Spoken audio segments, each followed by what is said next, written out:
Hello, Drake Hogg and Sad Boy Cinema here, and today I am reviewing this newish Sefu album, Had a Cry. Sefu, after dropping what I still consider to be one of the best albums of the year, released 2 new projects, and this is going to be my review of one of them, and I will review another in a different video. So I'm not going to be reviewing them together, as I have yet to listen to one, and because I just don't believe that they're interconnected. However, if they are interconnected, I will note that in my review of the other album. But this is going to be my review of this album, so let's just get on to that. To say that I had high expectations going to this album was pretty fair. Sefu made me feel emotional on so many different levels on that last record, and I expected to go into this one and feel even more so, given the album's title and the use of his mother's photos. But after a few listens, I can say I was a little disappointed in this record. In my first listen, I didn't really like this album much at all, but to be fair, with The Sword Drew Blood, it took me a couple listens to get through that. And I love that record now. But this one, after a few listens, it's still a little shaky. The opening track, You Don't Know, is promising enough with this sample that gives like a more choir,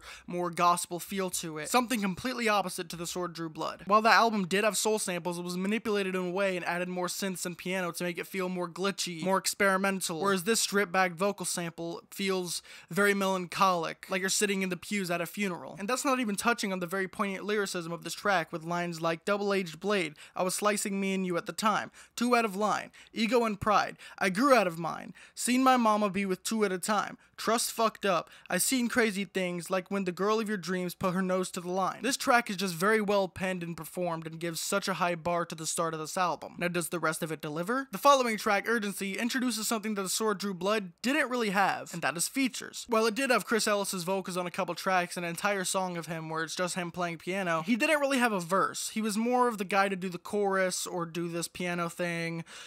He was there to move things along. Whereas on this album, he gives entire verses to other artists. This track in particular features Heavenly, or Heavenly, however she wants to pronounce it. And I do of course support the idea of working with other artists and collaborating and branching out your sound a bit, but this track is just really underbaked and the mix leaves a lot to be desired. Like, unless you're paying really close attention, you're not going to be able to understand what they're saying on most of this track. The vocals are very muffled, and for like the first 30 seconds or so, I was waiting for the song to actually start. As you know, sometimes songs will have an intro where the vocals are a bit quieter or through this like telephone sort of filter. But no, the entire track is mixed this way, and I cannot understand why. It just makes Heavenly's singing sound very unpassionate and like she doesn't even want to be there. And with this song being as short as it just makes me want to hear more of it, and not in a good way. It makes me feel like that this song was just not really a priority of his, which I wish I could say is an isolated incident, but it's not. The other prime example of this is Love of My Life. I do like the penmanship and performance of the song. The emotion in his voice is very potent, but it feels like we booted back to the start of the album. Like, this very soulful, emotional, stripped back instrumental really sounds like a carbon copy of the intro track, which we already got. It feels like it's just trying to do the same thing but again, which would be fine in a vacuum, I guess, but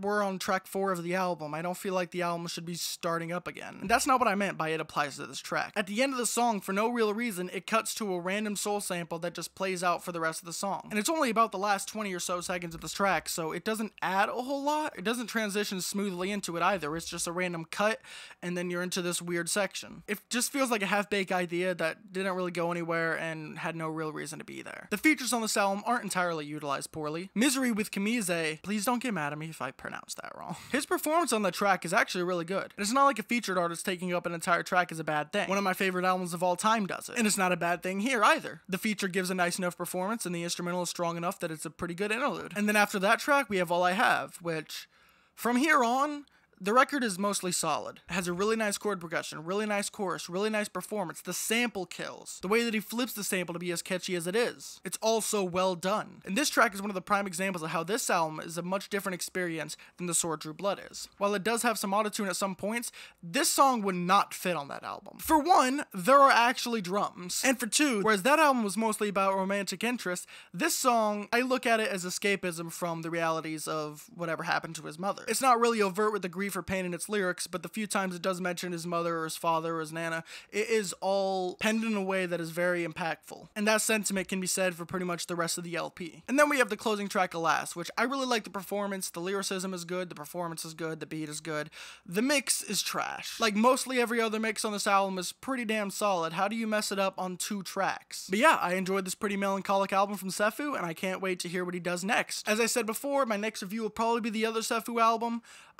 whenever I get to that, hopefully soon, I'm feeling a 6 on this. When the performances are good, they're good, but the album is just a little inconsistent all around to be called fantastic. But yeah, that's all I have to say. Bye!